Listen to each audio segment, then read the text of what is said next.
Assalamualaikum warahmatullahi wabarakatuh. Saya Tegar Damar Semesta dari kelas 12 MIA 4 SMA Negeri 3 Babelan. Saya akan menjelaskan tentang pemanfaatan SIG di bidang potensi wilayah. Berikut penjelasannya. Pengertian dan manfaat SIG. Menurut Aronaf, SIG adalah sistem informasi yang dilakukan melalui proses komputasi, baik untuk memasukkan, mengelola, menguraikan, maupun memanipulasi data geografis. Tujuan dan contoh penerapan. SIG bertujuan memudahkan kita dalam mencari informasi terkait suatu lokasi tertentu. Tanpa kamu sadari, kamu sudah menggunakan SIG dalam kehidupan sehari-hari loh. Salah satu bentuknya adalah Global Positioning System atau yang disebut dengan GPS pada smartphone. Dengan menggunakan GPS, kamu bisa menggunakan peta elektronik untuk menuju lokasi tertentu. Contoh peta elektronik yang biasa digunakan antara lain adalah Google Maps atau Waze. Kenapa harus pakai SIG? Yuk, simak alasannya. Yang pertama, SIG menggunakan data spasial. Yang kedua, SIG cukup interaktif untuk membantu pemahaman data geografis. Yang ketiga, SIG bisa disimpan sebagai database. Yang keempat, SIG mampu melakukan coverage data spasial. Yang kelima, SIG lebih menekankan pada bentuk visual data spasial. Yang keenam, SIG dapat menghasilkan peta-peta tematik.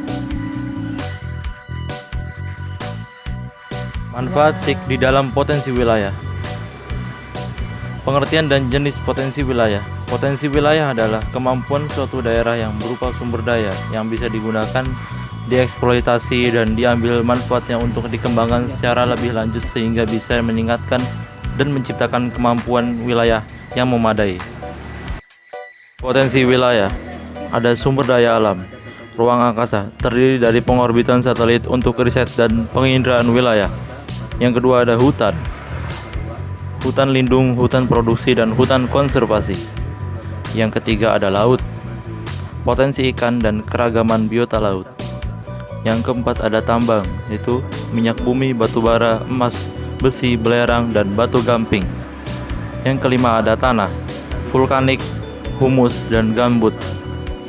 Yang keenam ada air minum, MCK, pertanian, dan industri. Yang ketujuh ada pertanian, makanan pokok, perkebunan, peternakan, dan perikanan. Selanjutnya ada sumber daya manusia.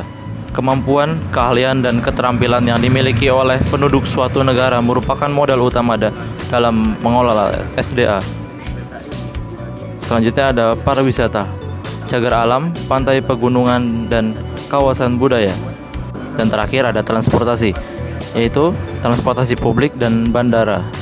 Sistem informasi geografis terhadap potensi wilayah. Dan manajemen tata guna lahan atau ruangan.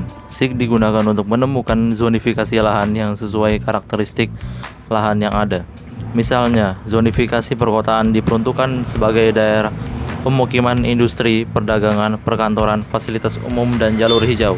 Sedangkan zonifikasi pedesaan lebih banyak mengarah ke sektor pertanian dan pemukiman. Selain itu, SIG digunakan untuk pemanfaatan ruang agar sesuai dengan kondisi fisik dan sosial yang ada. Misalnya, penataan ruang perkotaan, pedesaan, permukiman, kawasan industri, kawasan pertanian, dan lain-lain. Dalam inventarisasi sumber daya alam, SIG berfungsi untuk mengetahui potensi dan persebaran sumber daya alam, mengetahui persebaran kawasan lahan seperti kawasan lahan yang mengalami perubahan atau alih fungsi lahan. Lalu ada kawasan lahan pertanian, perkebunan, dan peternakan.